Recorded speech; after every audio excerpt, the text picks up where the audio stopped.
Greetings and welcome to another video, and in this one today we are doing edition 3 of 5 from 5, a series of videos where I look at 5 different games, each one on a different system. So starting off today, we've got one that's a shoot 'em up that's a little bit less hardcore on the Sega Mega Drive or Genesis. Now a lot of the shooters on there, like Thunder Force, 3 and 4, are what you would call hardcore. They are up there with your Gradiuses and your R-Types. So rather than go balls out on these really hard games, I thought I'd go for a more laid back shoot 'em up.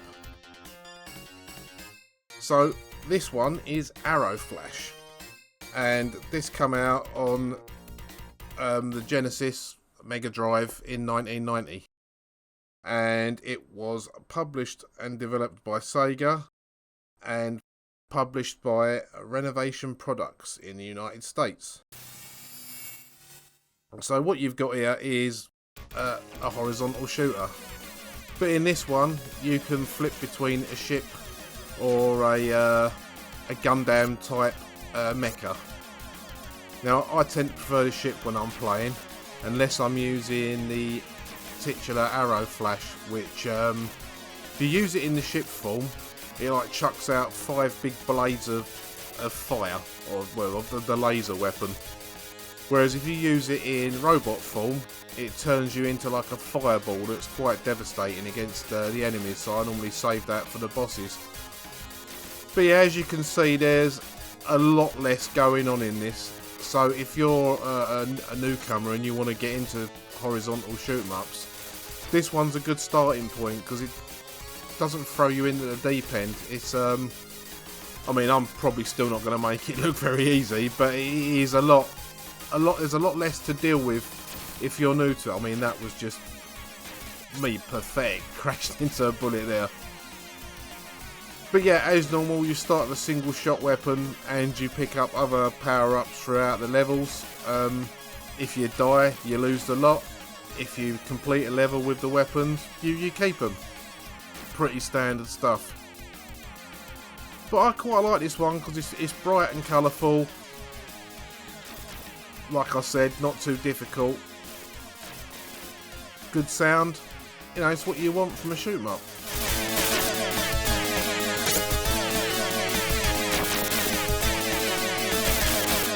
So the basic plot of this game is you follow the protagonist, Zana Keen, or if you're in Europe, she was named Anna Shvin, or if you're in Japan, she was called Stana Oval, and she fights against hostile aliens.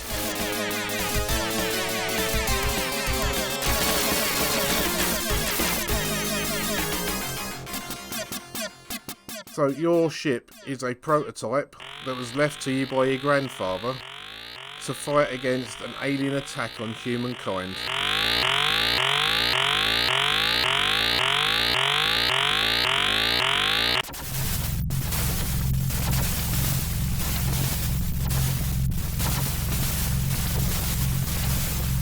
So yeah, like I said, really nice, bright, colourful graphics. Not too small, not too big.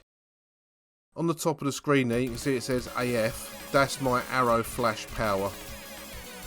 So if I was to use that in ship mode, it'd go down incrementally as I use it.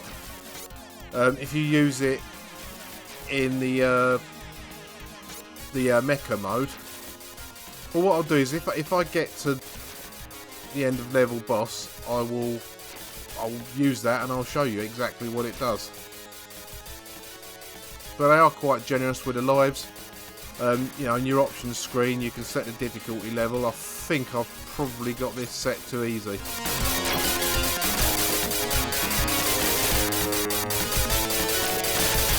But it is a nice shooter. So I think S is speed. When you pick up an A, it adds to your Arrow Flash, and the other ones are various different weapons.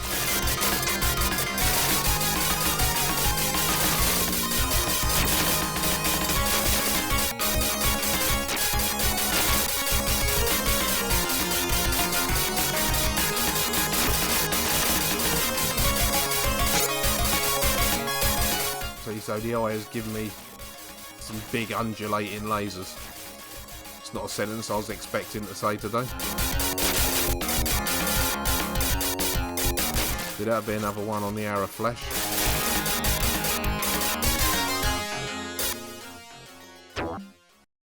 So there you go, gone into mecha mode and died straight away, so that's good. There you go, that's the arrow flash, so that's used 3 or 4 of them, and it's literally finished him off. It's that powerful if you can hang on to it.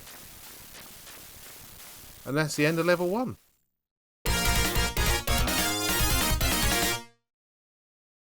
Nice little bonus there. And you don't hang about, straight out again. This one is more of a space level. But that's not gone well for starters, has it? Like every shoot 'em up, it's M for missiles.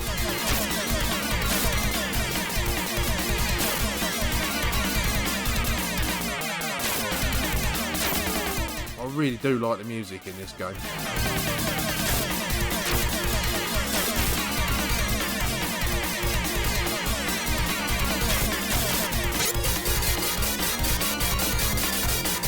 So that's powered up my lasers a bit. That's powered my lasers down again. I mean, it does start to get more difficult as you go along. It'd be a pretty rubbish game if it didn't. But it does ease you into the action.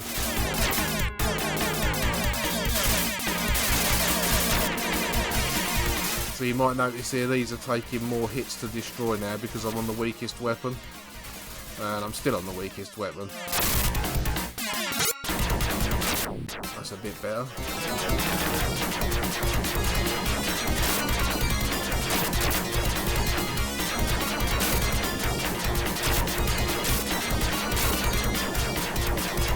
For some gamers, I mean, this game would probably seem to be a bit boring because it's slower paced than a lot of shooters.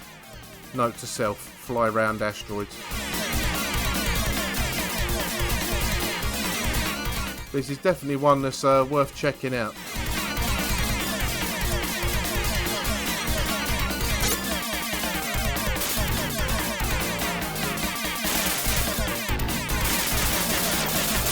Yeah, that's not gone well. So, I'm not going to continue onwards. Yeah, highly recommended game. Like I've said a few times, it's a good one to ease you into the world of horizontal shoot-em-ups if you're not already a player of such games. I mean, make no mistakes. I mean, this is a piece of piss compared to, you know, something like Gradius 2 or Gradius 3 even. Not even a patch on R-Type. There is a game that doesn't really need an introduction. This is a version of OutRun, and I think it's the definitive version of the original OutRun. What we've got here is OutRun Cannonball. And this come out, or the version I'm using, come out in 2014. As you can see there, you've got an enhanced mode, which kind of tarts up the graphics a little bit. But the thing with this is it uses the original arcade ROMs. So continuous mode, I think you can do all the tracks one after the other. Time trial is what it says. You've got some various different settings. So you've got 60 frames per second. Or you can put that down to 30 frames. Or you can use the original arcade frame rate, which was probably something like 29.97 if you're NTSC. You got full screen. You got widescreen. You got high res. If you're playing in a window, you can scale it. And you've got scan lines. They are like a scan line filter. I'm going to leave them off for recording, otherwise different YouTube resolutions play havoc with it. So yep, you got your basic sound settings.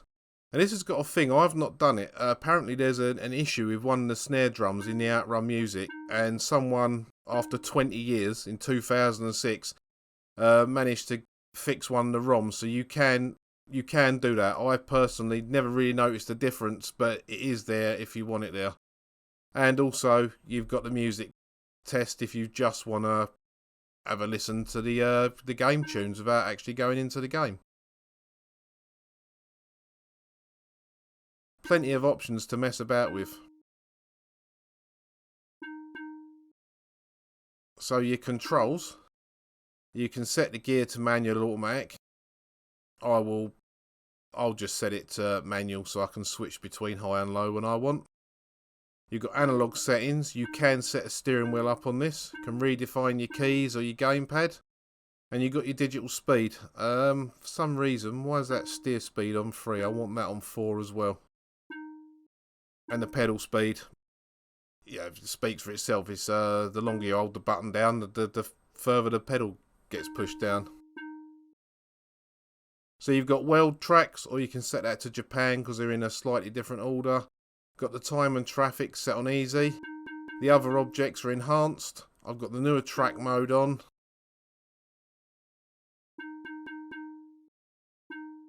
Clear the high score. So that's your settings. Now this was developed from the original ROMs by Chris White, and there's also a version of the main ROMs that's the enhanced edition that he did as well. So let's go into the game. So you should be able to see how smooth that is running at 60 frames a second. And that's a slightly tipped up view, which is part of the enhanced mode and the enhanced track mode. And you've got an in-car view as well, which I'll demonstrate that a bit later on. I find that a little bit harder to play because it is basically the game was written for having your sprite on the road, so it makes the players the player's version of looking down the road a lot easier, because obviously if it's not there, you can't exactly tell where your collision point is with other cars on the road. So here we go. It's OutRun, but really smooth. Now I've been pulling the wool over your eyes a bit here because obviously it said widescreen, and with the power of post-processing, this is what it can look like. Oh yeah, absolute full widescreen in 16:9 at 60 frames a second. Now playing this on a massive television is why for me this is the definitive version of the original OutRun arcade. Yeah, there's been nice versions on the Switch, on the Dreamcast, but a lot of the newer versions, you've lost the Ferrari branding. And I mean, come on, OutRun's all about driving a Testarossa. Yes, it is one of the worst Ferraris they ever made, but it's an iconic looking car, and you need that prancing horse on the back of it. And the music's iconic as well.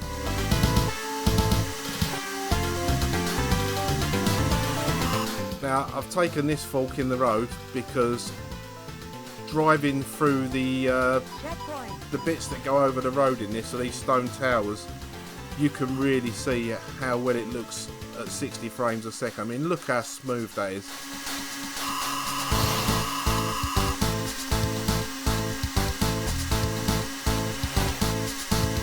Absolutely superb version to play, this is.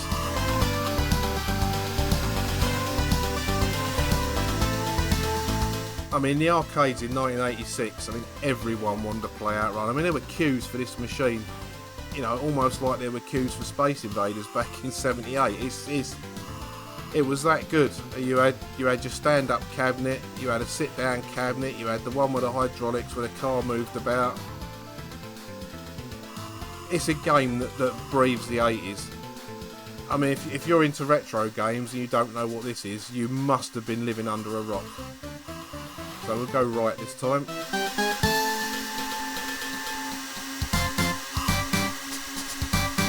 Checkpoint.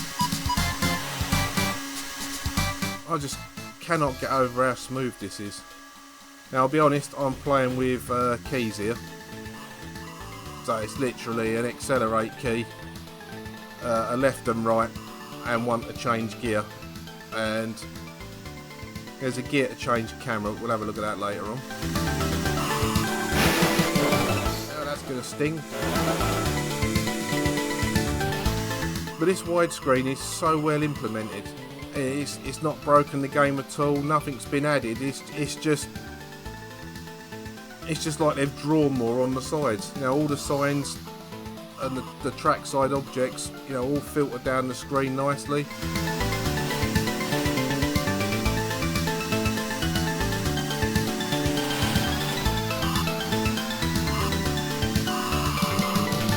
And for me, this is the greatest arcade racer they ever made. Yeah, a lot of that is nostalgia. I mean, I was 14 when this came out, you know, and I was at the right age to have pictures of cars on the wall, and you know, what a great game. Oh, there's even a brown level for Dave. Not going to see much of it though.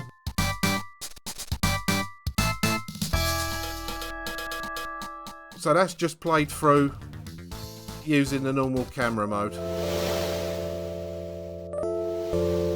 But it is the arcade version. But it's the arcade version with a lick of paint, a bit more screen.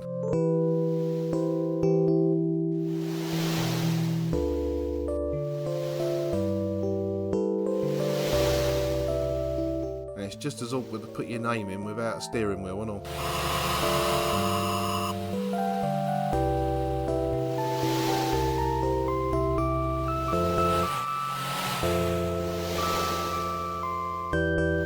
Right, so I'll chuck another credit in, and we'll just go with Passing Breeze this time, and this time I'll mess about with the camera a bit.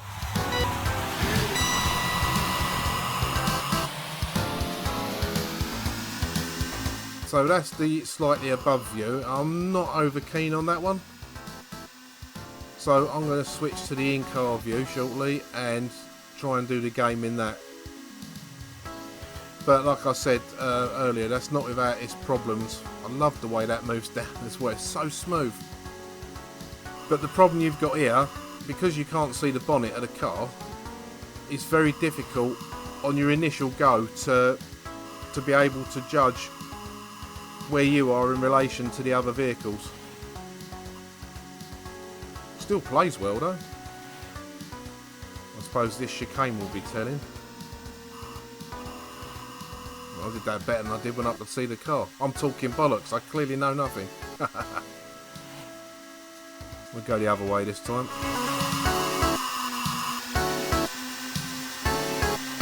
Even the colour changes is smoother.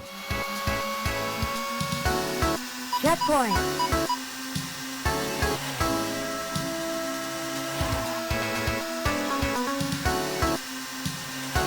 You know, look, it looks like it's drawing the trackside objects, like those huge rocks. It looks like it's drawing them at a blur. But if you pause the video, you'll be able to see that they're still all individual bits. There's no trickery going on at all. It's drawing every single one of them. It's just moving so fast that it's kind of blurring them together, but they're not. They are all there. Oh dear. You still get to see the car when you stack it though.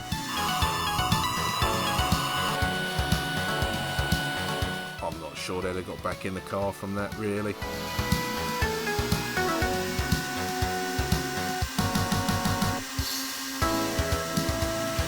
Absolutely no slowdown or anything at all.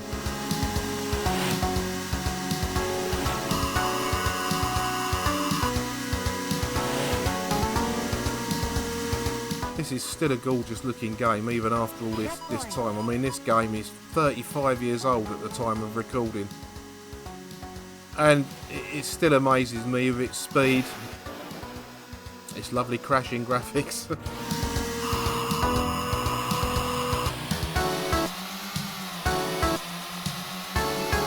Yeah, there's not much really I can add to it. It's OutRun.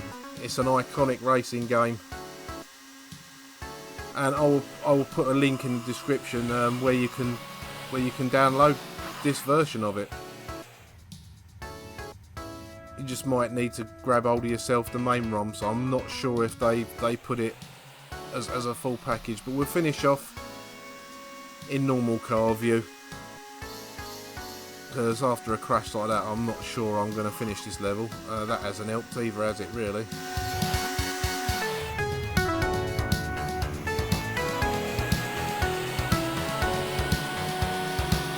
Bollocks, I'm in the wrong gear. Oh well.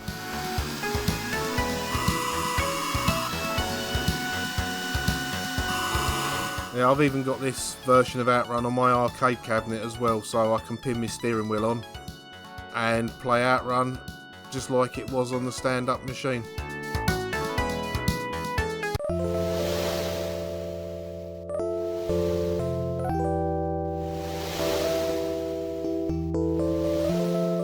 Don't need to put my name in. Does save high scores as well. But yeah, if you're gonna play an arcade racing game, that needs to be on your list of games to play. I'll be very shocked if anyone says they've never played OutRun or seen it before. So yeah, nothing new in terms of gameplay, but what a version of OutRun.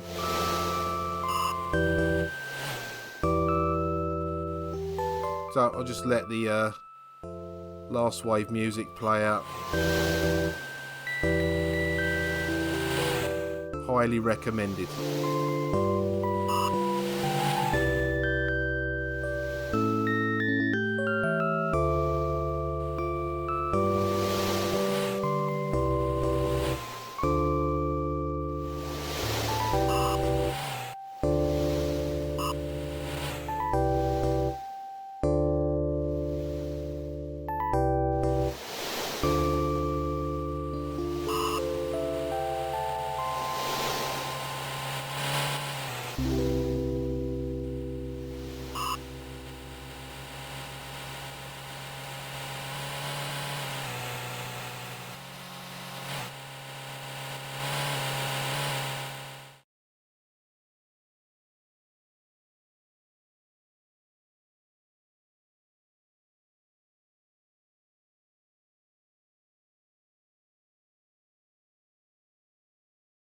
Now, a few weeks ago, I watched David Retro Games Played Badly playing with his Willy.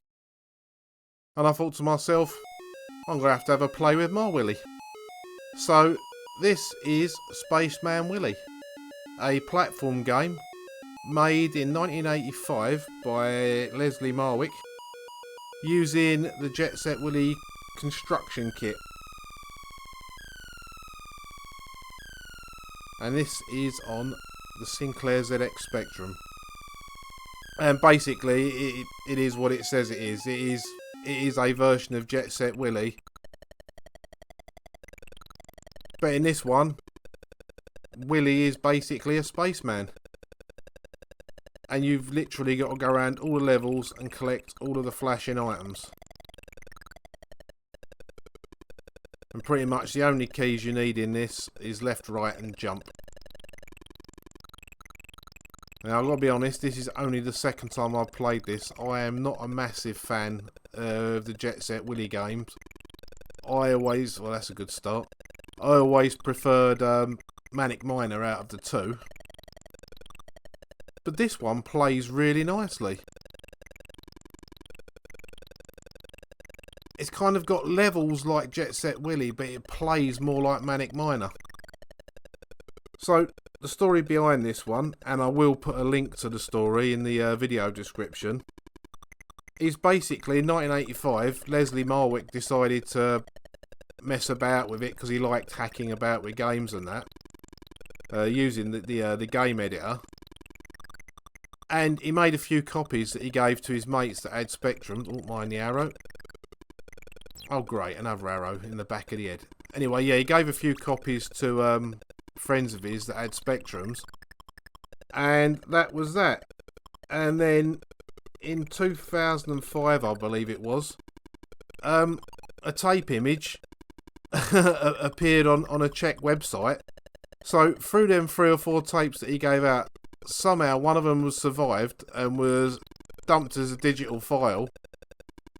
And here we are playing it now. That's amazing when you think about it. That, you know, it wasn't a professionally produced tape.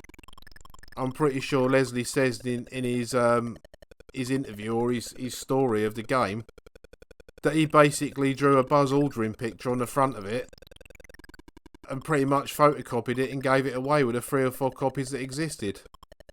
And here it is now for everyone to play. And I've got to say, it's pretty good.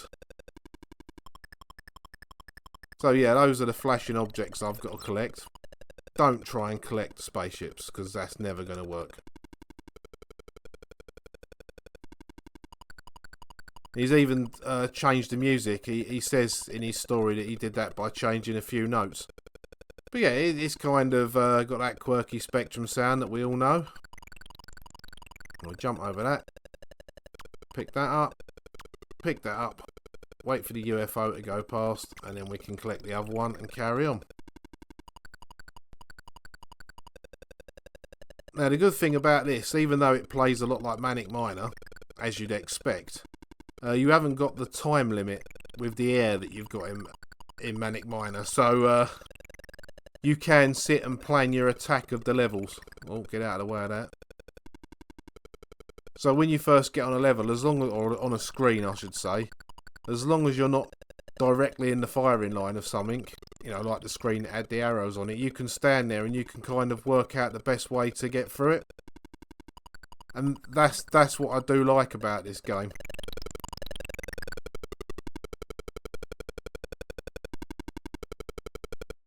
But yeah, it's got all the standard sound effects that you had in Jet Set Willy.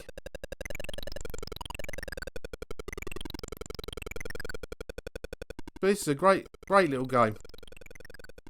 And it is good that, you know, every now and again something like this gets unearthed. I mean, you know, finding something like this there's only a few copies from, and then it appearing on the internet. I don't think I can jump that far, or did I cock it up? Try that again. No, I can't jump that far.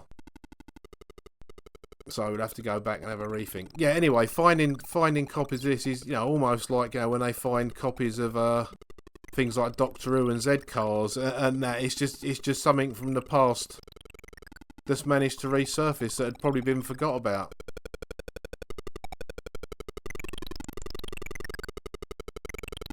Definitely worth a go if you like a platform game.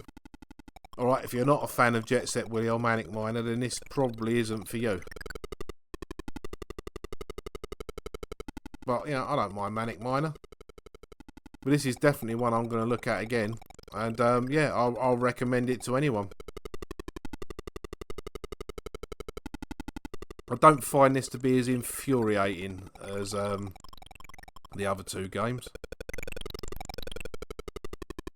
But I think Leslie done a great job with his, you know, his level design and some of his baddies that he's designed to put in it. Yeah, that's really not gone well.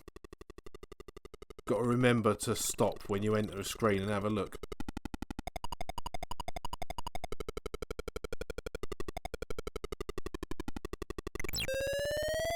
Bollocks. Well, yeah, there you go. That is Space Man Willy on the ZX Spectrum. I'll put links below because it's on the net for download, and if you want to have a go of it, why not? So cheers, David Retro Games Play Badly, for making a video of that and giving us a heads up about it, because I had never ever heard of it before.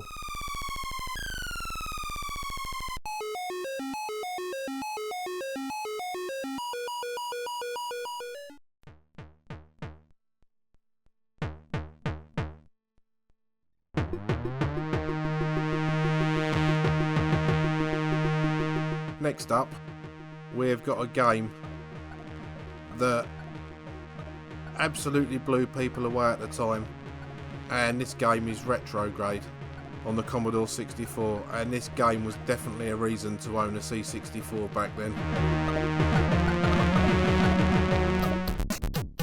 So this game was made by the Roland brothers with some programming help from Rob Ellis, and the Roland brothers would go on to create the Creatures games and the absolutely brilliant Mayhem in Monsterland, a game which, well, it it literally redefined the way Commodore 64 graphics were done, with colour flicking to make extra colours that no one thought was possible.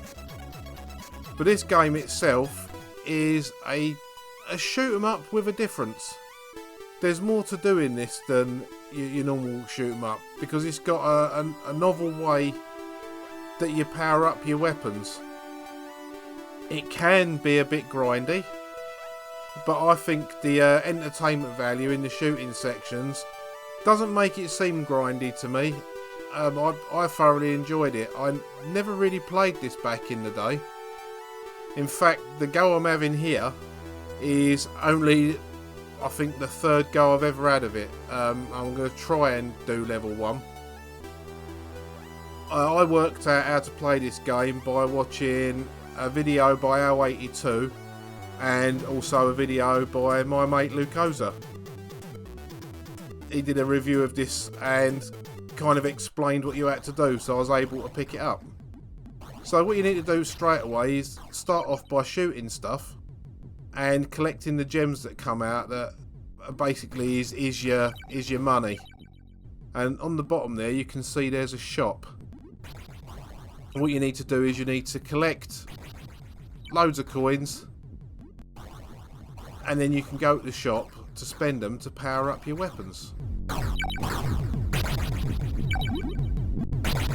So I think you need, it's either 100 or 150, so I'll make sure I've got enough to be able to power up my shot once. But at the moment I'm having trouble destroying things because yeah, your shot's pretty weak to start with.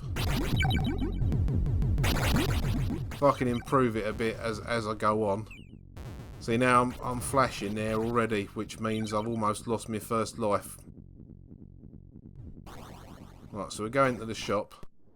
And you've got flying weapons, power fist, the planet buster, and exit. But anyway, yeah, you can choose which shots you want to do. So I'll put my first shot up to 2. Quit out of the menu. And now when I take off, you can see I'm firing out 2. Now I've lost a life there, but in this game you don't lose your weapons, you don't have to restart, it just carries on. It's like you've got a massive 5-part health bar. But now you can see I'm doing a bit more damage, and I'm able to get the gems quicker, so I can power up even more. But this is only one part of the game. Right, to get rid of them homing missiles, you really need to scroll them off the screen. At the moment, I've got loads of life left, so I'm probably going to regret that later on, but we'll see.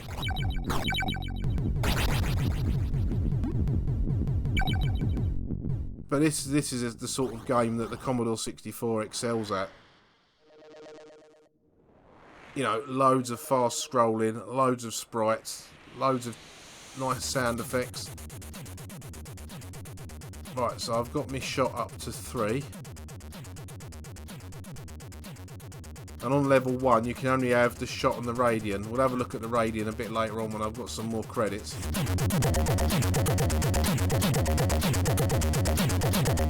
But now I've got a shot to shoot backwards as well as a forward shot. I'll power the forward shot up to 4.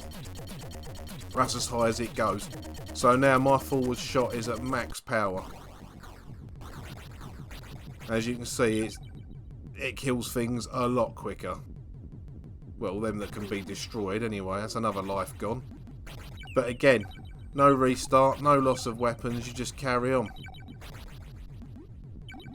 So what I need to do now is I need to make enough money up to improve my weapons further, and I need 500 for a planet buster. Now what the planet buster is, you get that from one of the enemies at the bottom of the screen that are walking along. I'll show that in a minute. You need that to be able to enter the platform part of the game.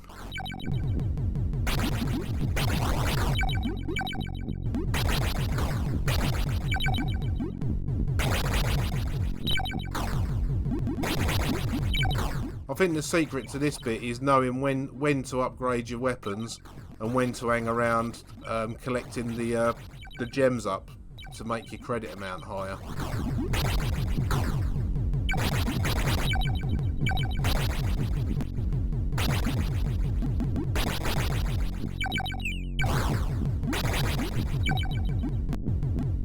Right, so I've got the 500 now. Now that is very useful. That white POW basically gives you an entire free life bar that doesn't detract many of your lives for the time it's on, and it works like an entire life bar. So now I am just going to stand here and I'm going to grab loads of credits.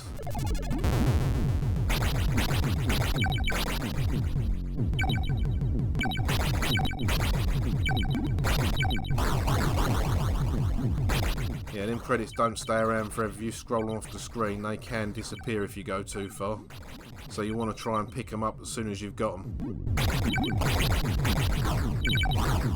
But look at the amount of stuff that's on the screen here. I mean, you know, Thalamus almost always did polished games.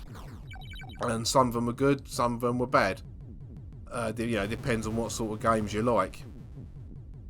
Right, so that's that power thing run out.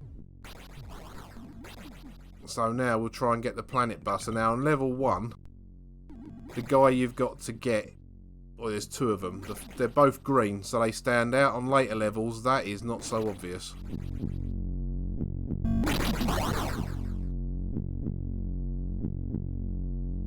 So there's a green one. So we'll have him. And that's a planet buster. So now I've got to go back to the shop and prime that. And once I've primed that, I can then enter into the platform section.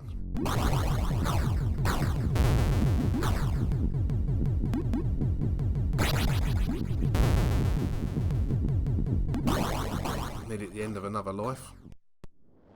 So we'll go in, go down to Planet Buster. We'll buy that, so that is now primed. We'll go back to the flying weapons. And now I want some radians. So you can see on there, it shows you how many points you've got free that you can add weapons to. And you can choose which direction you want them to fire.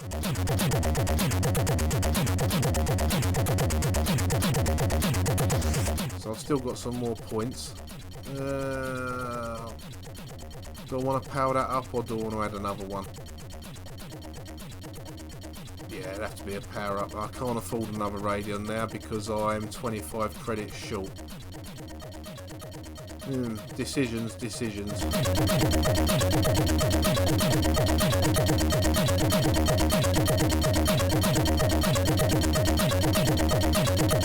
Do get into a bit of a tangle with these menus. Yeah, we'll have a bit more power on the rear shot.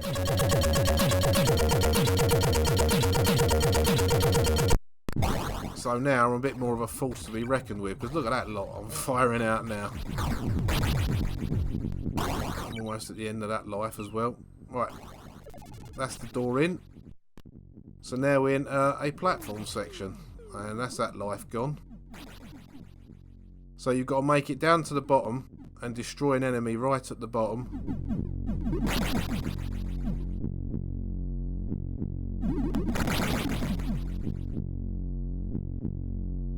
But the use of colour in this game is, well, I mean, the Rowland brothers, I mean, John Rowland's absolutely superb at getting the most out of the 64 in terms of colour and that. You know, something that would be seen later in Mayhem in Monsterland. Yeah, years of using consoles, my up to jump control is not what it used to be. I don't want to be over there, I want to be on the next bit and not get hit by that flame. Well, whatever works.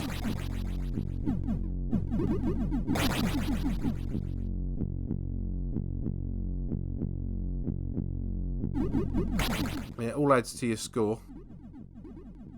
When you get to 20,000 you get an extra life, so it is worth trying to take out everything on here because you can avoid being hit.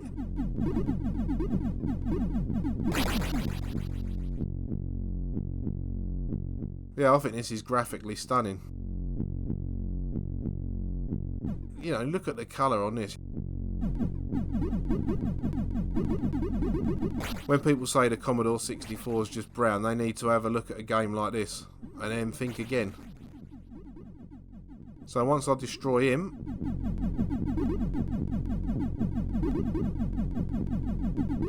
like that, you get thrown back up to the top, back out again,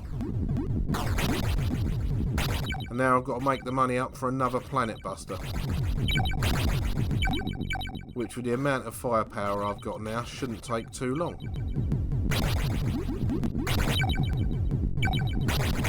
But this isn't a quick game. I mean, for your money here, there's 7 levels. Because basically, as usual, you're defending a planet from an alien onslaught. So you're going to their 7 planets and blowing them up, which technically makes you as bad as them, but that's another life gone.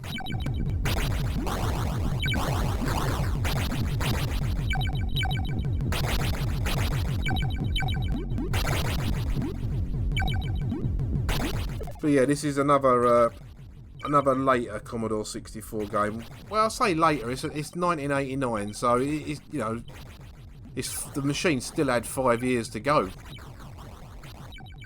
until its production was ceased.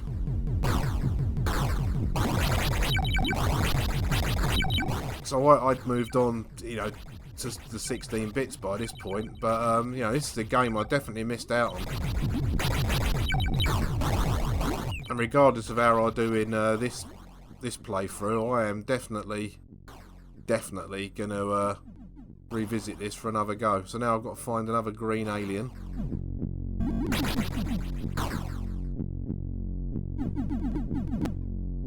See out there what I'm firing out in front of me? That's my power fist, but you can't upgrade that until the next level. Well, there's the green one.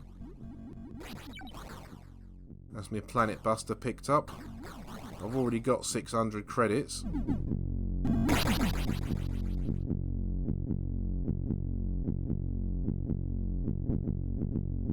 That's another life nearly over.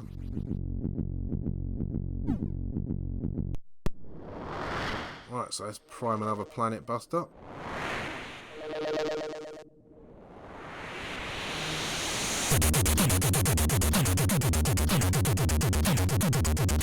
Upgrade the rear shot a bit more, because hopefully I can try and get an extra life here before I have to go on to the other platform level.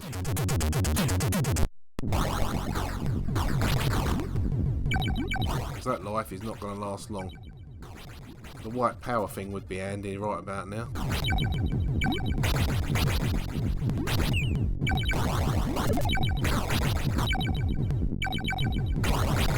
There's such a great variety of different things to shoot in this.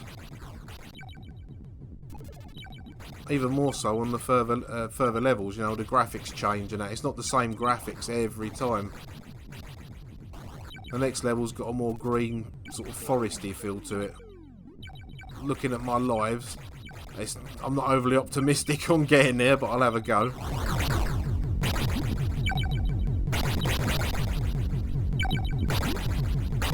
So hopefully I can get an extra life without damaging this life too much.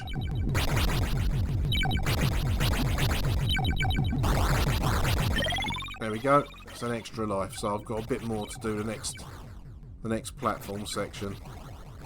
Now I've got to do is find the door in. There it is.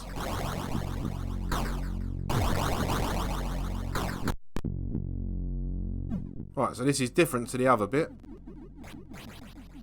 I took a bit of damage there.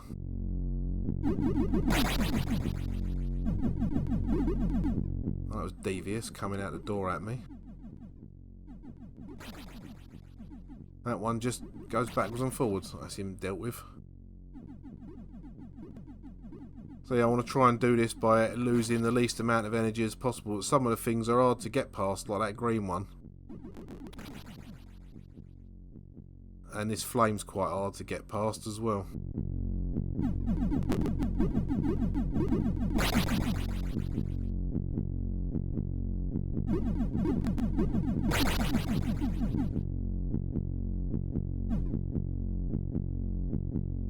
Some of these levels, like with the those like Space Marines there have got a very Warhammer 40,000 kind of feel to them. I suppose your sprite's a little bit like a Space Marine as well. What were the blue ones? Ultramarines?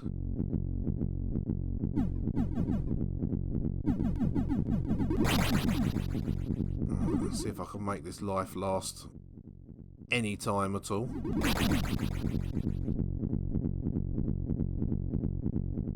If I keep jumping into things like that, I won't. Oh, that's it. So now I'm on my last life. So hopefully I'll be able to do this bit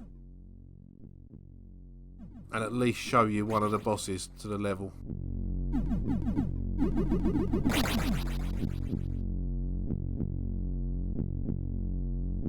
Well, that's the last thing I've got to get, is that little red Ed 209 type thing down the bottom there.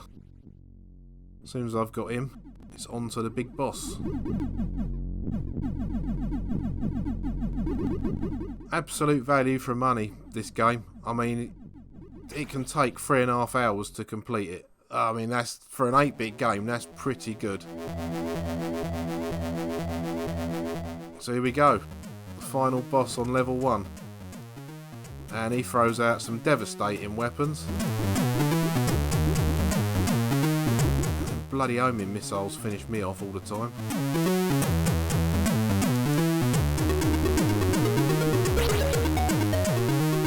Now, considering this is the first time I've got to this boss, I'm quite happy with that. I'm a bit unhappy I didn't finish him and get to level 2, but that's not too shabby at all. I know if you do finish that level, you do tend to get an extra life, which would have been very useful. What a great game. If you own a Commodore 64, the C64 or the Mini, this is one that's definitely worth getting hold of. It's absolutely fantastic, especially if you can get hold of the cartridge image like I have here, so it removes all of the multi-loading out of the equation. Basically what I'm saying is, if you own a Commodore 64 or just use the Vice emulator, you need a copy of Retrograde, pure and simple. What a fantastic game.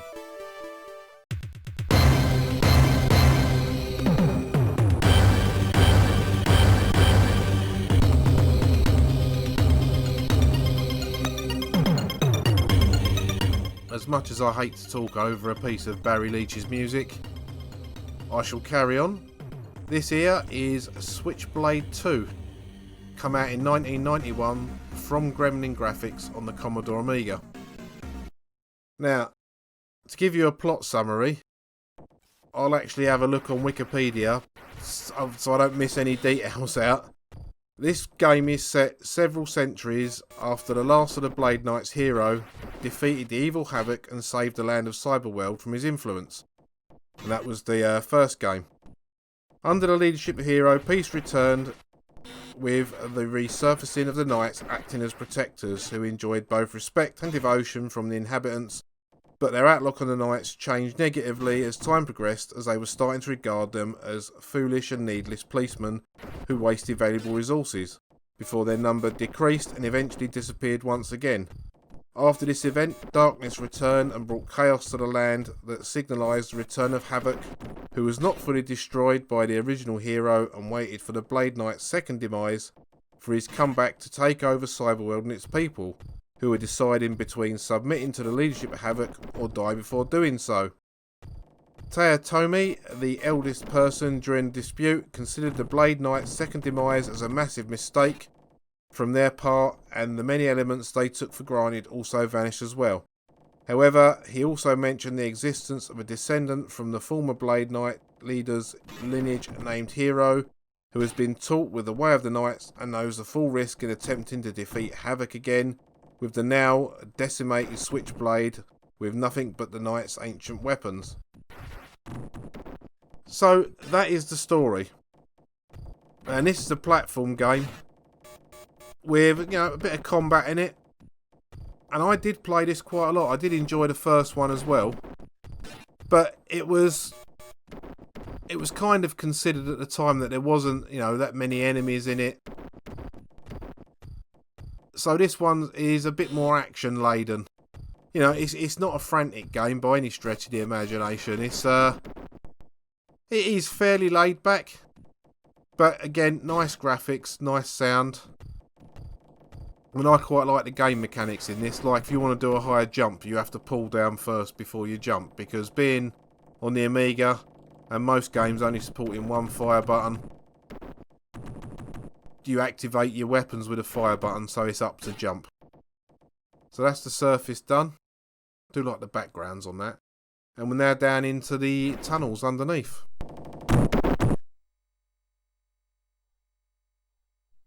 So that should power up my weapons a bit.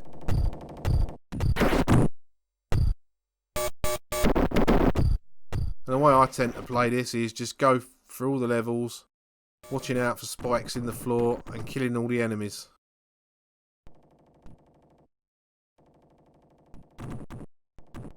Now there are different things you can pick up in this game. You can pick up food, energy, ammunition.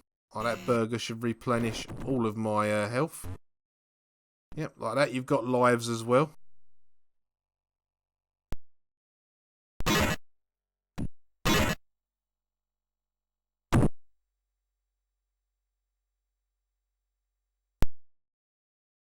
So as you get further in the game, you'll see some glowing portals, which are the shops. But the way I usually play, the first one I come to, is a bit of a bastard to get into. So I'll try, but the chances are I will miss it.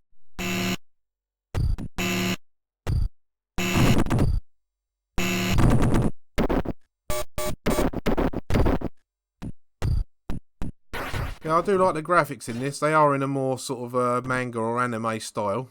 You know, not that I mind that at all. But I just found this to be very atmospheric, even though it's quite a quiet game. You know, with no background in-game music or anything. It's just something about it I like.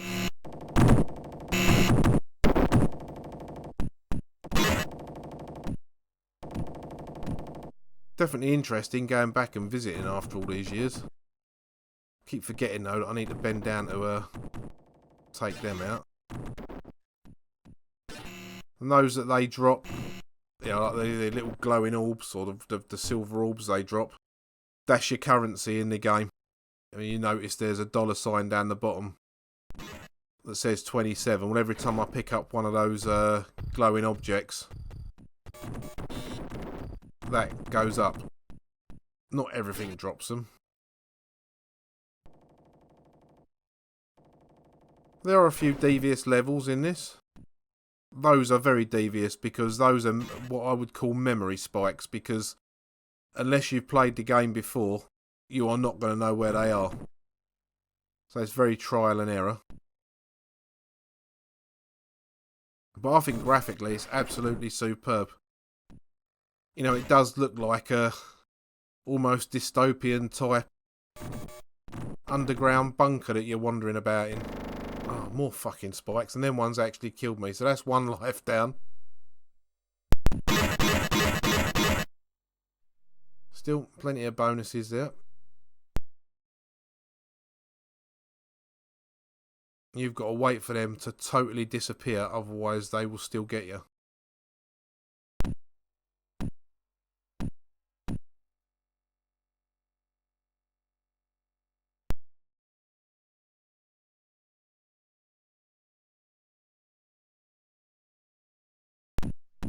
Oh, I thought I would have avoided them.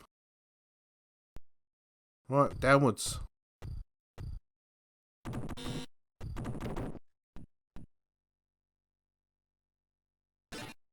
I'll have that, some more credits, or some more dollars. There's a fair range of enemies in this.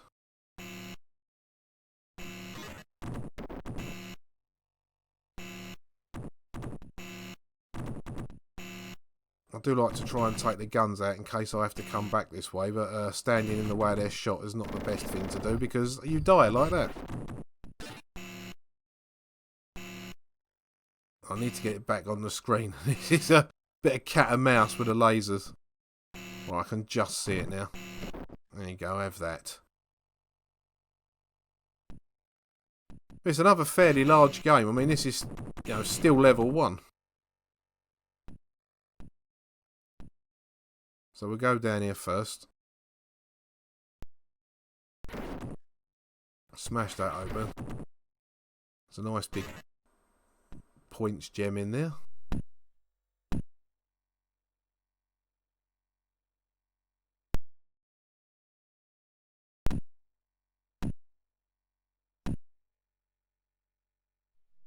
The only downside I can think of to this game is the same guy that did this was the guy that ended up wanting to make a faster game and made Zool, and I am not a fan of the Zool games.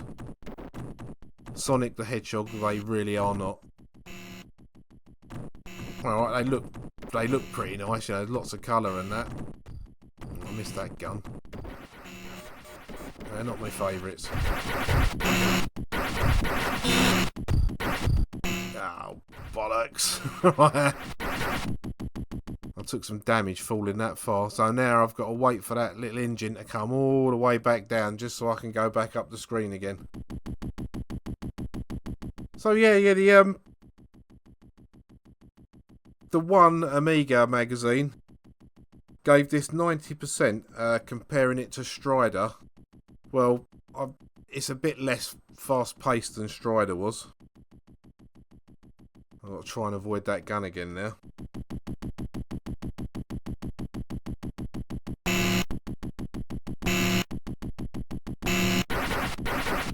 Well, I won't shoot that because I'm out of ammo at the moment for my gun.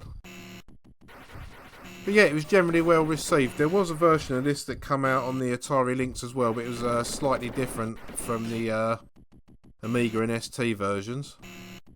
I don't know why I picked that up, because I'm full of food at the moment, but I'll definitely have the ammo.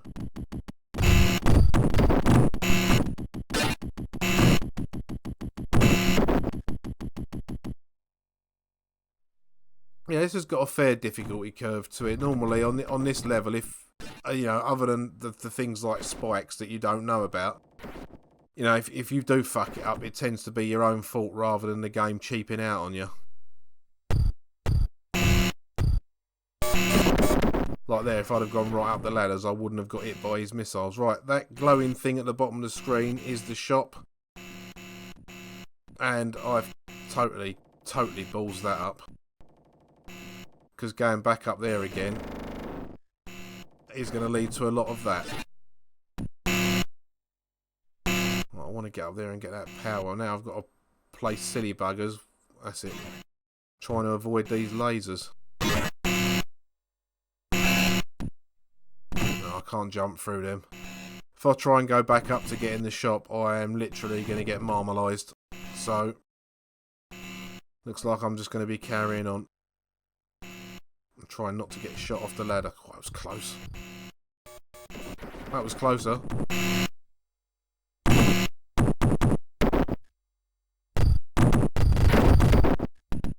Spikes, guns and baddies. Extra life, that always helps.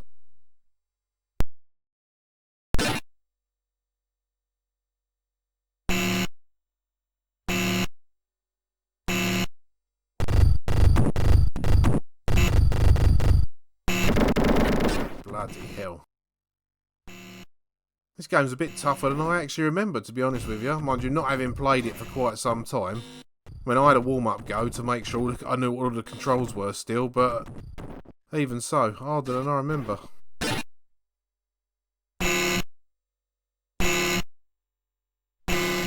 Let's see what's up here.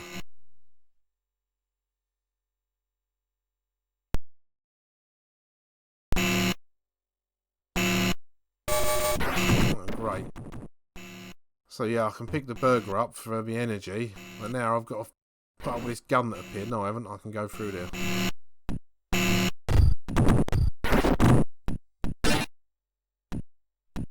So I'm not sure where the next shop is. But this isn't a serious go or a full playthrough or anything like that. I'm literally just showing you a game that I think's good, so it doesn't really matter how far I get.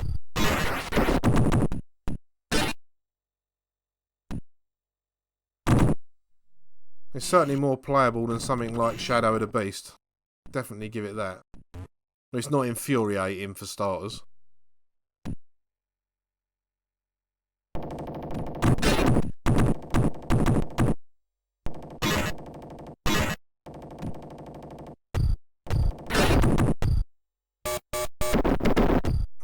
ammo top up in there.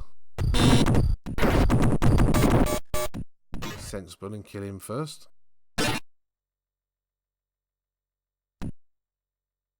Yeah, the platforming action's pretty solid as well.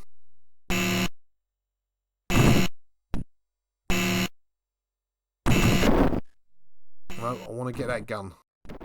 That's it. I feel better about that now. I got shot and I'm on the spikes. Oh, coming useful. Bit of food. Yeah, I'm fairly sure this game won't be to everyone's tastes because, you know, it is quite a slow burner. But I always liked it.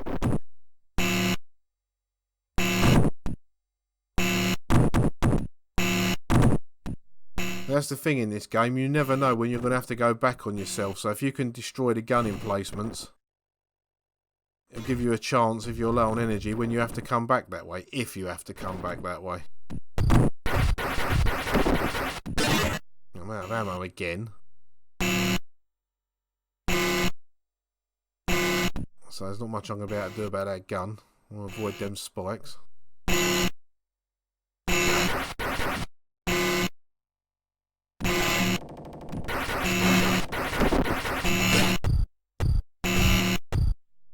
Oh, there's another lift there.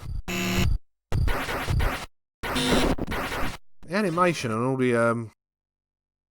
the characters and that, it's really good as well.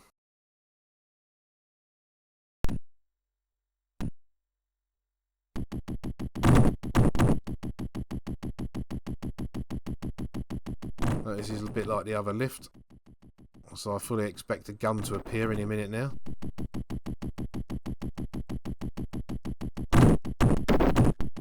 Oh, that's a surprise. Right, so where do I go from here? Not all the way down there, that's for sure. Oh, there you go. That's a quick look at the some of the first level. Let's chuck my name in. I think that's another game that's worth playing. It's another game you'll get a few hours of enjoyment out of. You know, it's not over too quickly. It's not arcade difficulty. And it is generally a good game. I do like the atmospheric sound effects. I definitely like the graphics. And, you know, it's another one that all I can do is recommend it to you. If you want to play it, play it. If you don't, don't. But I think it's great.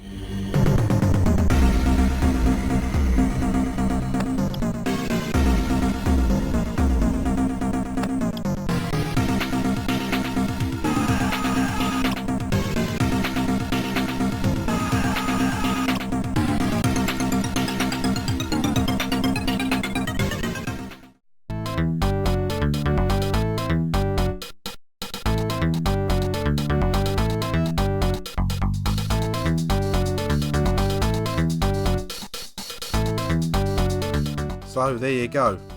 That is another 5 from 5 wrapped up. I think there's some interesting games in this one.